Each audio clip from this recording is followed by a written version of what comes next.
E aí, pessoal, tudo bem? Bom, neste domingo tem Estados Unidos e Holanda na final da Copa do Mundo feminina. Mais uma vez as americanas chegando na decisão, um cenário muito constante no futebol feminino. Que faz que a gente levante e pergunta, né? Por que os Estados Unidos são tão bons no futebol feminino e não conseguem ter esse mesmo nível de sucesso no futebol masculino? Já fiz 2 vídeos sobre a questão do futebol masculino. Esses 2 vídeos vão aparecer aqui, o link deles é ao final deste, então vocês podem clicar lá. Este aqui, de certa forma, é um pouco continuação daquele, mas explicando o sucesso do feminino. A resposta mais imediata que as pessoas vão dar ou que muita gente vai dar, é porque futebol é esporte de menina nos Estados Unidos e não é esporte de menino. Não, acho que é uma explicação que, assim, nos anos 90 isso até fazia algum sentido falar isso, mas no mundo de hoje está bem diferente já o cenário. O futebol nos Estados Unidos, mesmo masculino, é bem desenvolvido em relação à estrutura profissional, a quantidade de gente que pratica. Então, assim, é um estereótipo muito grande e falho falar isso, até porque você ignora os erros cometidos pelos americanos na gestão do futebol masculino e ignora os méritos que os americanos tiveram na gestão do futebol feminino e como o futebol feminino é cuidado até hoje nos Estados Unidos.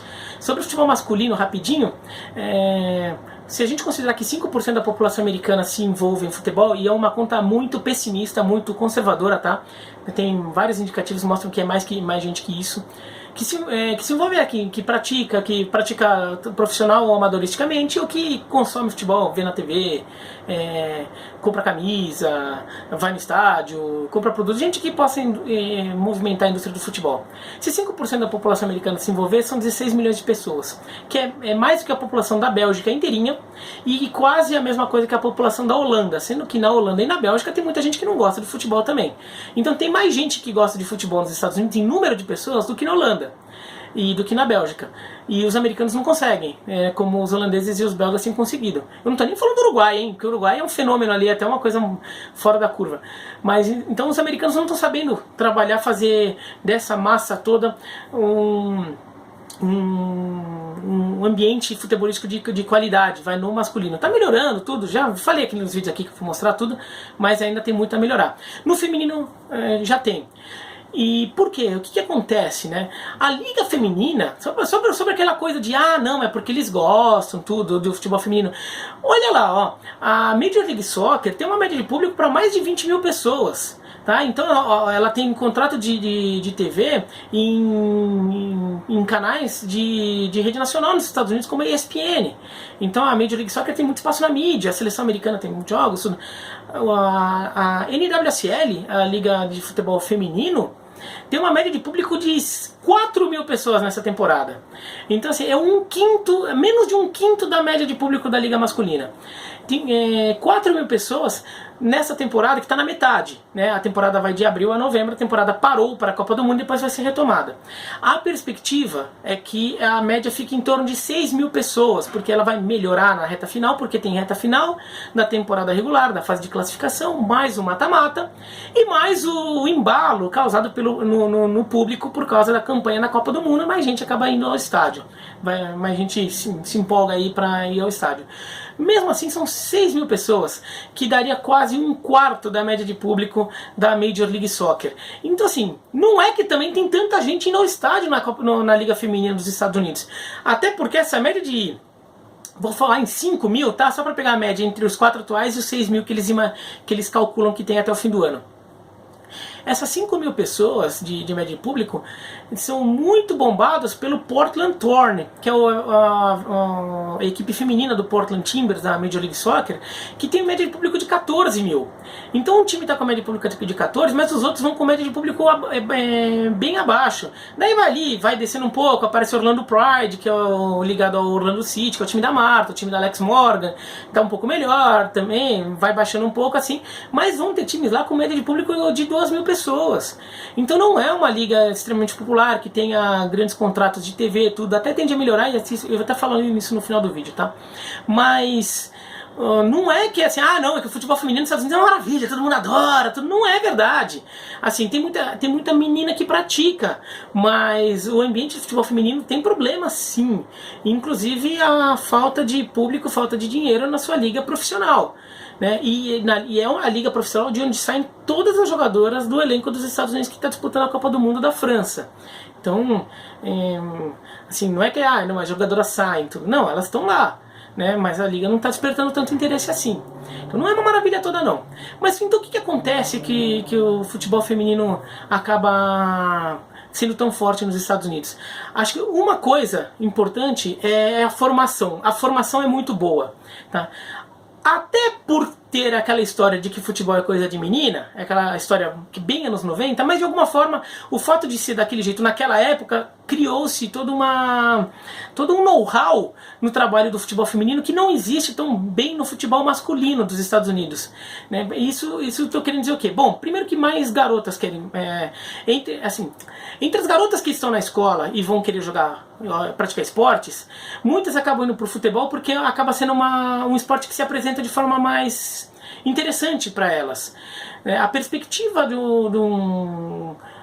uma mulher nos Estados Unidos que seja boa em esportes, goste de esportes e queira eventualmente conseguir bolsa de estudo na universidade através do esporte e depois se virar uma atleta profissional, o futebol dá perspectivas muito boas dentro das possibilidades dela. Talvez só a WNBA dê mais, só que na WNBA ainda tem uma questão de que em geral precisam de garotas altas, né? Então as garotas lá adolescentes muitas vezes dão uma atenção maior ao futebol porque elas sentem que o futebol pode dar uma bolsa de estudo na universidade e uma carreira profissional mais interessante, porque as outras situações para elas não são tão interessantes assim, né? O softball até tem um trabalho universitário muito bom no softball. Então, para uma garota que seja boa de futebol e softball e queira fazer universidade, o softball é uma boa. Mas se ela quiser virar profissional, o futebol é muito melhor, porque a liga profissional de softball ela é bem mais fraca, tem bem menos destaque, dá muito menos perspectivas profissionais.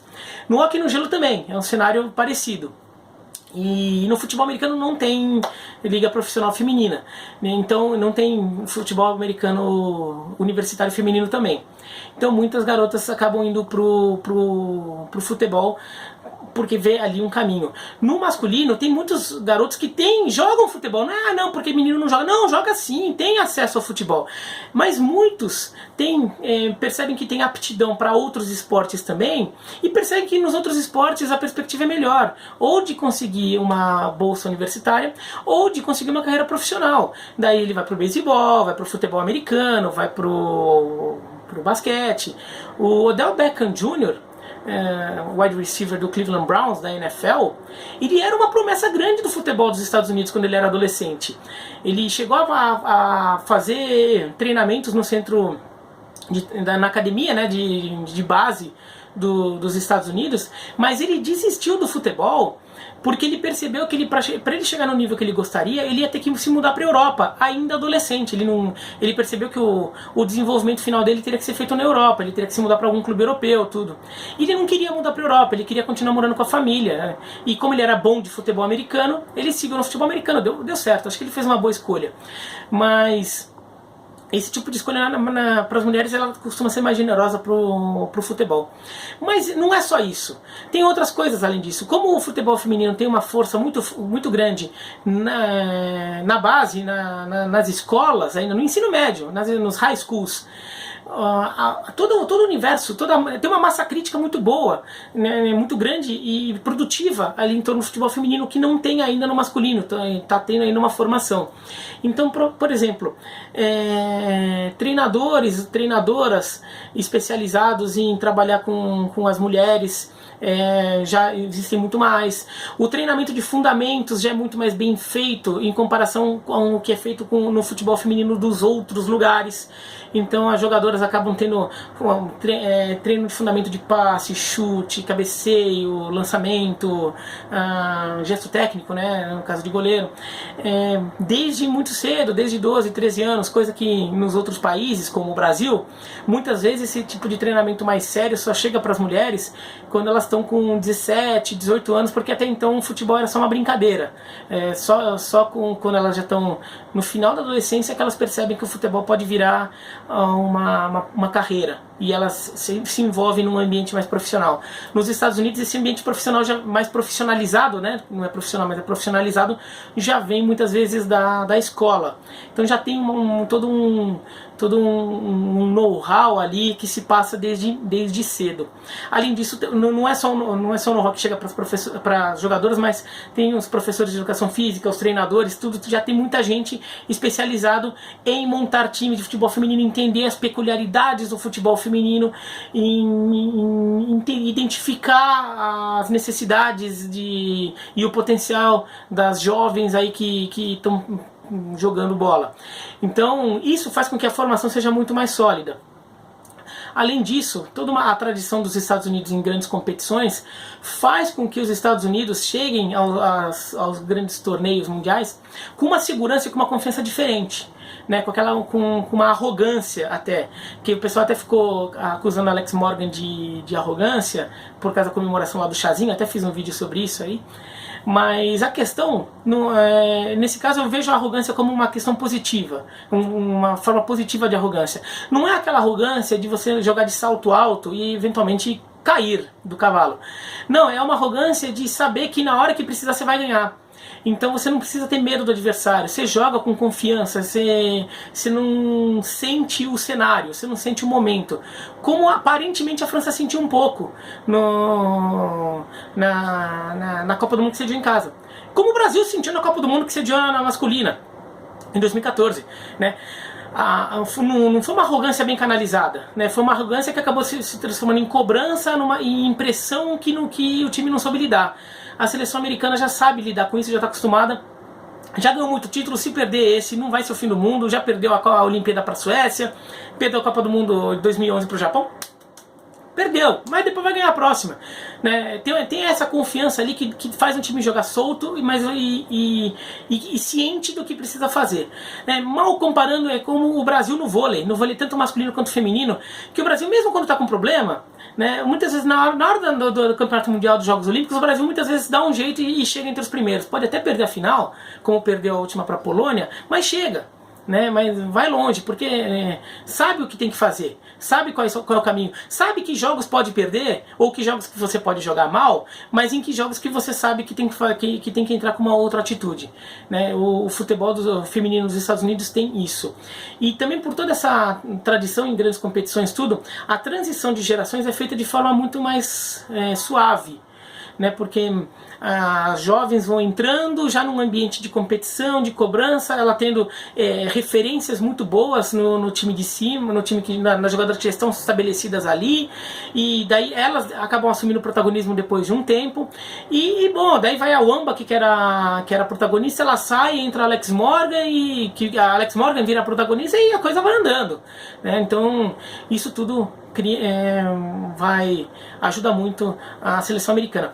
Mas nem tudo é maravilha não, tá? Acho que os Estados Unidos estão num período em que eles precisam ficar atentos aí a eventualmente mudar o cenário no futuro, porque a Europa, até um tempo atrás, só a Alemanha, talvez Noruega e Suécia tivessem um trabalho com características parecidas das americanas, né, de formação desde muito cedo, formação técnica e tática desde muito cedo, capacidade de captar e de montar as equipes, tudo. Mas agora outros países começaram a entrar. A Espanha está entrando, a França já entrou, a Inglaterra já entrou, a Itália está entrando, a Holanda está entrando e está entrando forte, já chegou na final. Então outros países vão chegando, e esses outros países têm algumas vantagens em relação aos Estados Unidos. Primeiro, que existe uma cultura de futebol masculino muito forte. Então, e já existe toda uma, não só a questão da capacidade de penetração no público, mas toda uma estrutura dos clubes masculinos que estão criando suas equipes femininas. Então muitas estão dividindo estrutura. O dinheiro que esses clubes têm é um dinheiro que o futebol dos Estados Unidos não tem ainda. Então as equipes europeias podem fazer investimentos pesados para montar equipes, e tem um intercâmbio. Né? Tem um intercâmbio, então a jogadora da Inglaterra que vai jogar na França, a jogadora do Brasil que vai jogar na Espanha, porque lá a jogadora da Alemanha que vai para a Inglaterra, a italiana que vai para sei lá onde. Então tem toda uma troca ali que cria desafios técnicos e cria uma troca de ideias que enriquece e que ajuda a desenvolver o futebol. Coisa que nos Estados Unidos pode ficar um pouco estagnado por ser um país isolado no futebol feminino. Nisso a Europa está crescendo e tende a crescer bastante. Os Estados Unidos vão ter que responder de alguma forma. As americanas têm uma vantagem, que a temporada lá é de abril a novembro. Então as americanas ainda têm um conjunto, um jogo coletivo muito bom, porque entre novembro e abril, além das férias, a seleção americana fica muito tempo reunida. Faz muito torneio amistoso, faz muito jogo. Então a seleção americana não chega a ter um nível de formação coletiva comum de clube, mas é melhor que da média das seleções do mundo que só se reúnem em data FIFA. Então a seleção americana tem um conjunto muito forte. Mas isso pode eventualmente ser compensado por todo esse intercâmbio, por todo esse know-how que o futebol europeu está adquirindo muito rapidamente. As jogadoras europeias que têm essa formação das americanas desde 12 e 13 anos, só estão, tirando as alemãs, as norueguesas, as suecas, mas as inglesas, as francesas, só estão começando a chegar agora no futebol feminino adulto. Até outro dia, essas seleções também tinham as jogadoras que chegavam com 16, 17 anos. Não, agora elas estão chegando já com jogadoras com um nível de formação parecida com as americanas.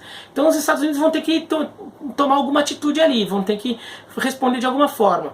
Uma delas é reforçar a sua liga, fazer com que sua liga tenha mais dinheiro, mais intercâmbio de alguma forma. Por exemplo, de repente, se mais times da Major League Soccer abraçarem equipes da NWSL. Hoje tem o Portland Thorn, né, que é ligado ao Portland Timbers, o Orlando Pride ligado ao Orlando City, tem o Reign, que é ligado ao Seattle Sounders. Tem algumas equipes ali ligadas à Major League Soccer, mas são parcerias pontuais das franquias, não é a liga toda, que como a WNBA é abraçada pela NBA. Então, talvez a liga feminina dos Estados Unidos tenha que ser reforçada, passar a contratar, por exemplo, estrelas europeias com mais frequência, para ela ser uma liga muito forte também. E de repente criar intercâmbio ali, criar torneios, excursões ali, para trocar um pouco ali com o futebol europeu que está crescendo. Ou então os Estados Unidos podem assumir o papel do Brasil no futebol feminino, o Brasil no masculino, o Brasil, a Argentina no masculino, os Estados Unidos no feminino, de repente aceitar que a nossa liga não vai conseguir nunca competir com as da Europa, então a gente vai ser uma potência formadora de jogadoras e exportadora para a Europa. E daí os Estados Unidos continuam fortes, porque eles vão ter o know-how que as jogadoras vão adquirir, que elas vão ter na base dos Estados Unidos e no profissional na Europa. Mas eles não terão mais toda uma seleção feita toda em casa como ainda é. Né? Mas então tem que ver o que as americanas vão fazer daqui pra frente. Tá tendo uma transição de geração, a Rapinoe, a Alex Morgan não vão jogar mais uma Copa, ou se jogarem a próxima Copa, elas já vão jogar sendo as veteranas do time, outras jogadoras terão que ter o protagonismo. Então estão tendo uma transição de geração aí. Vamos ver como é que os Estados Unidos aparecem aí nesse próximo ciclo de Copa do Mundo. Mas ainda é uma seleção que se aproveita aí de toda uma cultura de futebol feminino e de vários cenários ali que favorecem uma formação. E uma coisa que não está chegando no futebol masculino, que tem alguns elementos ali que poderiam ser utilizados, né, várias questões ali que o futebol masculino podia aproveitar, mas eles não conseguiram pegar a mão, porque não tem um know-how na formação de jogadores que tem no feminino. Acho que agora o masculino está melhorando, mas eles erraram muito e demoraram para descobrir. Agora estão tentando corrigir o rumo. Eu falei aqui no outro vídeo que vai aparecer aqui do lado. Tá bom? Mas aí vocês se inscrevam no canal, clica no sininho se gostaram, comente aqui embaixo, todas aquelas coisas. Vejam os vídeos aqui que eu falei da seleção americana. Vou deixar também nos comentários um link fixado no topo com o texto, com o vídeo sobre o gol da Alex Morgan lá provocando as inglesas lá com o chazinho, tá bom? Mas é isso então, um abraço e até mais.